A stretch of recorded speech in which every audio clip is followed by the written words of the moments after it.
The room fell silent the moment the Duke stepped inside. Every voice faded, every smile froze, and every eye turned toward the man who had just changed the shape of the evening. He did not arrive alone. At his side stood a woman no one recognized, dressed simply, her hands bare of jewels, her posture calm but unyielding. And in that instant, before a single word was spoken, everyone understood that the wedding about to begin would never be remembered for vows or flowers. In the autumn of 1893, society in New York City moved by strict rules. Money mattered, family names mattered, and a woman's future was decided long before she learned how to speak for herself. Clara Whitmore had learned this truth early in life. By the age of 23, she had already lost her parents, her home, and every comfort she once believed was permanent. What remained was her pride, quiet and stubborn, and a strength that had grown in the shadow of hardship. Clara lived in a modest boarding house on the edge of Manhattan, earning what little she could by teaching children from working families how to read and write. Her dresses were plain but clean. Her shoes were worn but polished. She did not complain, because she had learned that complaint changed nothing.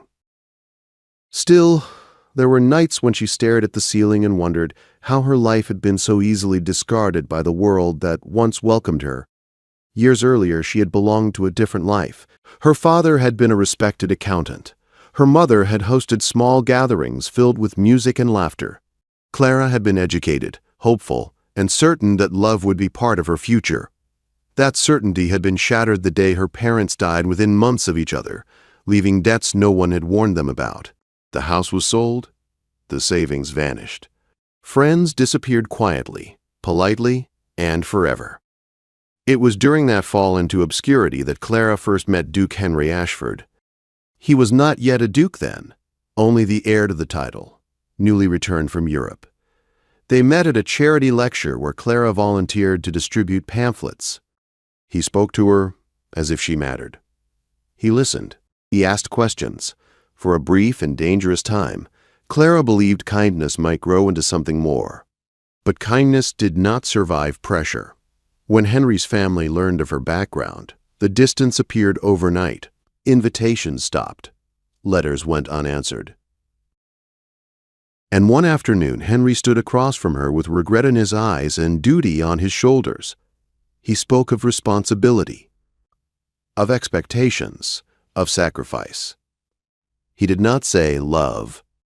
Weeks later, Clara read in the paper that Henry Ashford was engaged to Eleanor Beaumont, the daughter of a powerful railroad magnate. That was 5 years ago. Now Eleanor Beaumont was about to become the Duchess of Ashford. The wedding was held in a grand hall overlooking Central Park, decorated in ivory silk and gold trim. Guests arrived in carriages lined one after another, their laughter floating above the street like music meant only for the fortunate. Inside, crystal chandeliers reflected a world untouched by worry. Eleanor stood in a private room with her attendants, admired for her beauty, her fortune, and her triumph. She had won what she wanted. The man, the title, the future. Yet even as she smiled, there was tension beneath her calm, because she had heard the rumors. Henry Ashford was unpredictable. When the doors opened and the Duke entered, conversation stopped. He wore black, formal and severe. But it was not his presence alone that stunned the room. It was the woman beside him. Clara Whitmore walked with steady steps, her chin lifted, her expression unreadable. She wore a simple dark blue dress, carefully mended, fitted to her form without extravagance. There was no attempt to compete with wealth, no effort to impress. She looked exactly like what she was, uninvited. Whispers moved through the hall like wind through dry leaves. Who is she? Why is she here? Is that her? Eleanor turned slowly, her smile faltering when her eyes landed on Clara. Recognition struck hard and fast. Her fingers tightened around her bouquet. This was not supposed to happen. Henry had promised the past was finished. Henry led Clara forward, ignoring the tension thickening the air. He did not look at Eleanor. He did not look at the guests. His attention remained fixed ahead, as though the path he walked had been chosen long ago and could no longer be avoided. Clara felt every stare, every judgment. She felt the weight of the room pressing down on her chest, but she did not stop. She had agreed to come for one reason only, not revenge, not anger, but truth. Henry had found her 3 days earlier. She had been correcting papers when the boarding house keeper knocked on her door and announced a visitor. When she opened it, she nearly closed it again. Henry looked older, not weaker, but heavier, as if years of silence had settled into his bones. He did not waste time with apologies. He told her the truth, that he was trapped in a marriage arranged to preserve power, not happiness. That Eleanor knew his heart had never been fully hers, that the wedding felt like a sentence rather than a celebration. Clara had listened without interruption.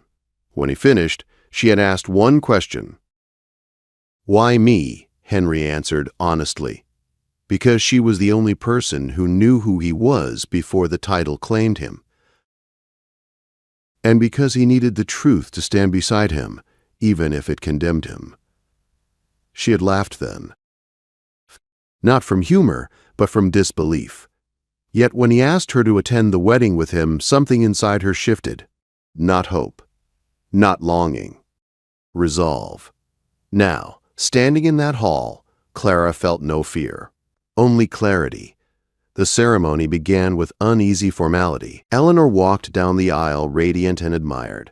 Henry stood waiting, his expression distant. Clara was guided to a seat near the front, though no one knew where she belonged. The officiant spoke of union and devotion, words that echoed hollowly in the vast room. Then came the moment. Just before the vows, Henry raised his hand. The room froze again. He turned, not toward Eleanor, but toward the guests. "There is something I must say before this continues." Gasps followed. Eleanor's face drained of color. Henry spoke clearly, without haste. He spoke of choices made under pressure, of love set aside for convenience, of promises broken quietly to preserve appearances. And then he spoke of Clara. He named her. "The woman I once loved was erased from my life because she had no fortune to offer. I allowed that to happen. And today, I refuse to pretend that silence was honorable." Murmurs turned sharp. Eleanor stepped forward, her voice trembling with fury. "This is cruelty, Henry. You humiliate me for your conscience." Clara rose before he could answer. Her movement drew every eye.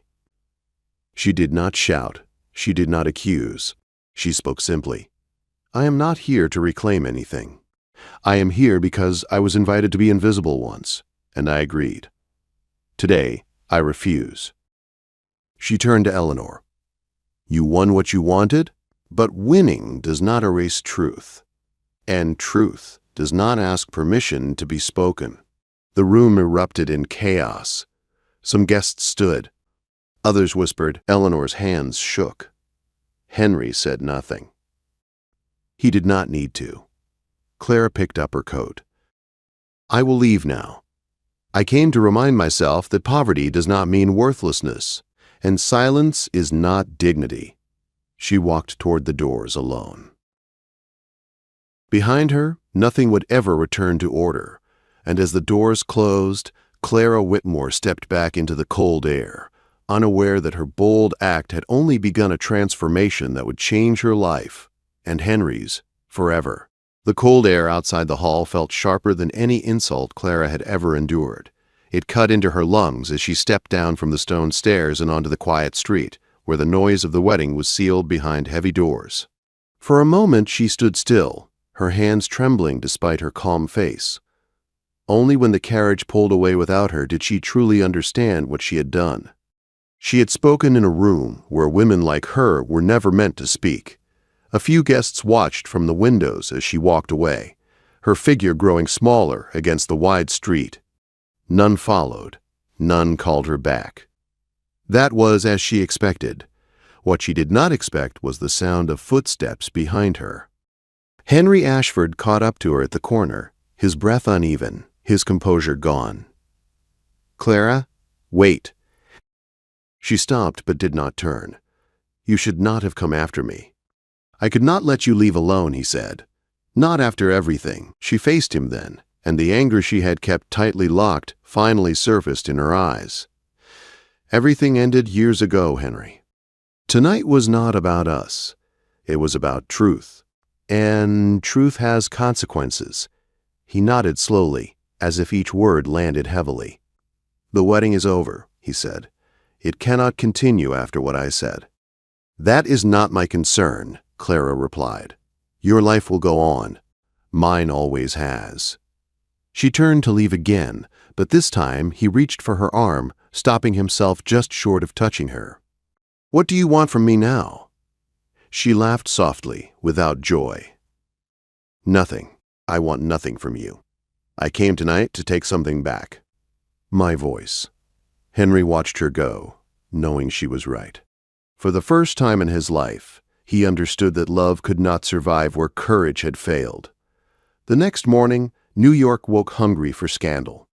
Newspapers carried headlines filled with speculation and outrage. Some blamed Henry for cruelty. Others painted Clara as a schemer who had planned the disruption. Her name appeared in print beside words like disgraced and shameless. People who had never met her felt free to decide who she was.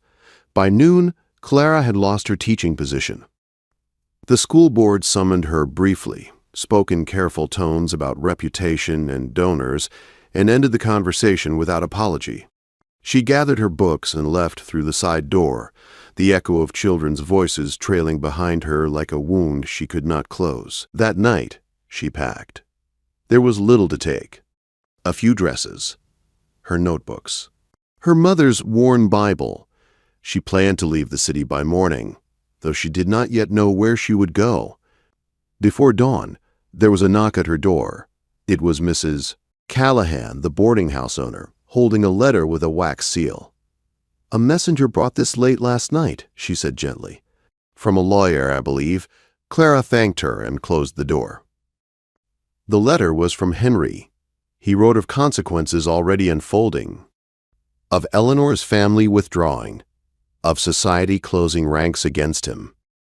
And then, unexpectedly, he wrote of freedom. "I have resigned my claim to the marriage settlement. I will not accept wealth built on lies. I have also arranged a trust in your name, drawn from my personal holdings, not my title. You may refuse it. I will respect that. But I owed you more than silence." Clara folded the letter slowly. She did not feel relief.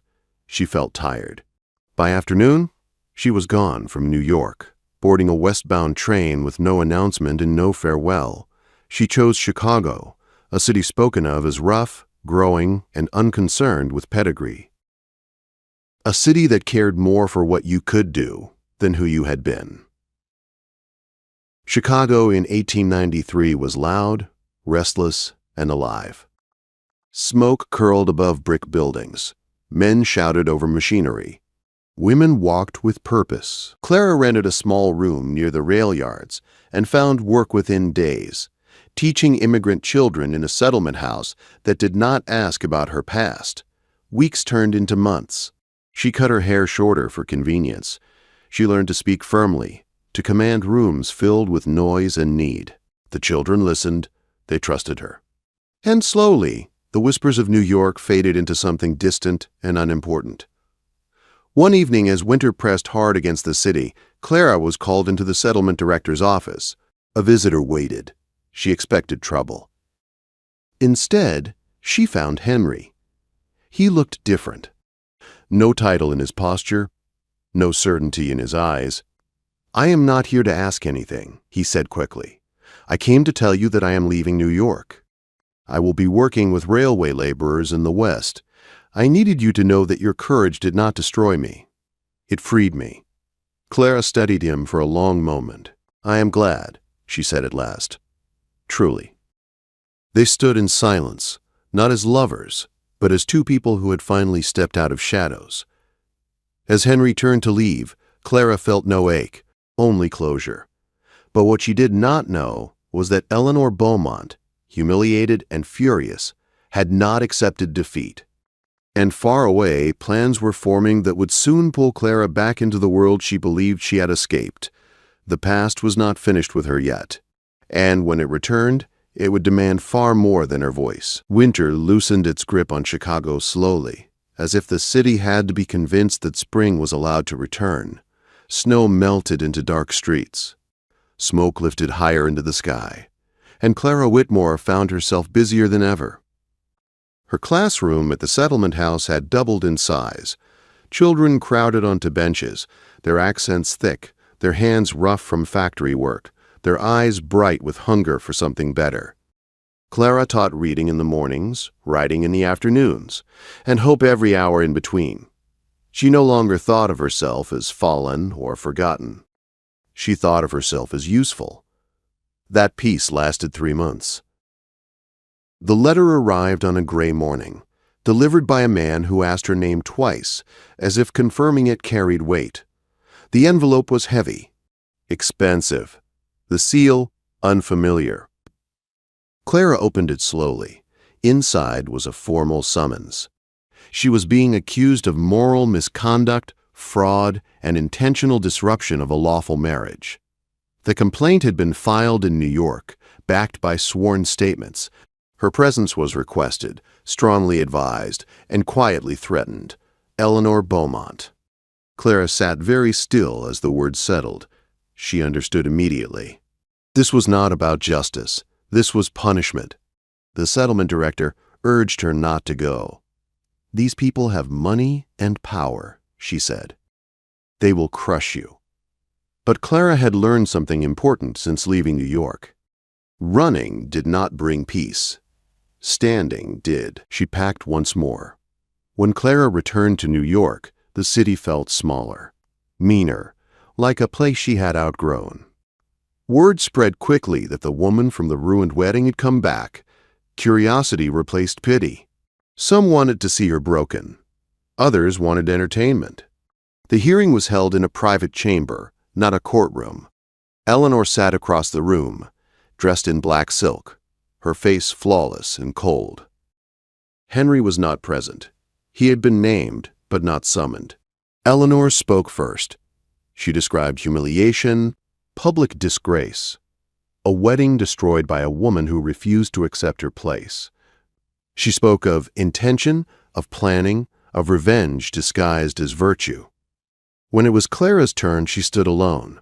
She did not cry. She did not plead. "I did not attend the wedding to disrupt it," she said. "I attended because I was invited. I spoke because I was given the floor. I told the truth. If truth caused damage, that damage already existed." One of the men interrupted her. "You benefited from the Duke's attention, did you not?" Clara met his eyes. "I lost my livelihood, my reputation, my safety.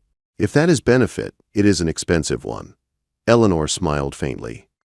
"She is clever," Eleanor said. "That is her danger." Clara turned to her then. "No," she said calmly. "My danger to you is that I survived." The room shifted. Evidence was requested. Letters. Proof. Witnesses. Clara had little to offer. She had lived quietly, worked honestly, left no trail worth tracking, but Eleanor had overreached. Henry Ashford arrived unannounced on the second day.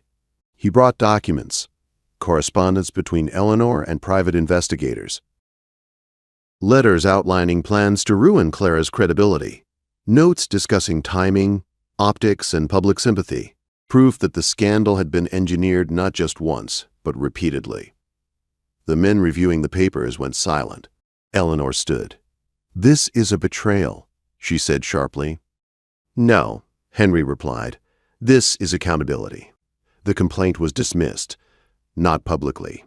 Not loudly, but completely. Eleanor left the room without a word. Outside, reporters waited. Questions flew.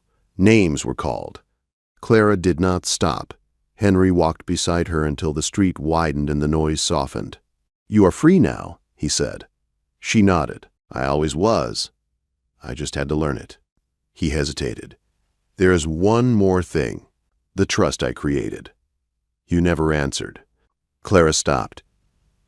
I will accept it, she said. On one condition. Name it. It funds schools, settlement houses, women who need education and work. Not my comfort. Henry smiled, not sadly this time. That is exactly why it belongs to you. Clara returned to Chicago changed again, but not shaken. The settlement expanded within a year. New teachers were hired. A small library opened. Her name appeared on no plaques. She preferred it that way. As for Eleanor Beaumont, society did not punish her loudly either.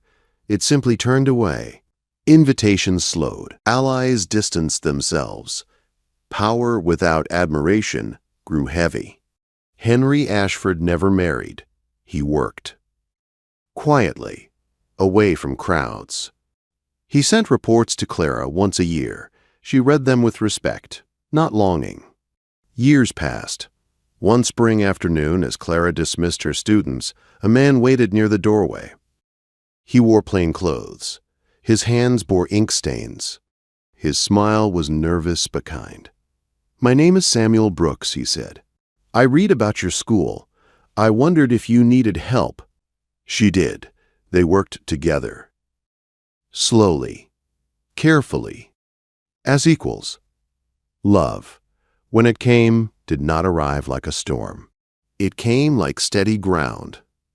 On the 10th anniversary of the wedding that never was, Clara stood before a room filled with teachers and children and donors who had never asked where she came from. She told them a simple truth. I was once brought into a room where I was not wanted. I spoke anyway, and my life began. No one applauded wildly. They listened. And that was enough.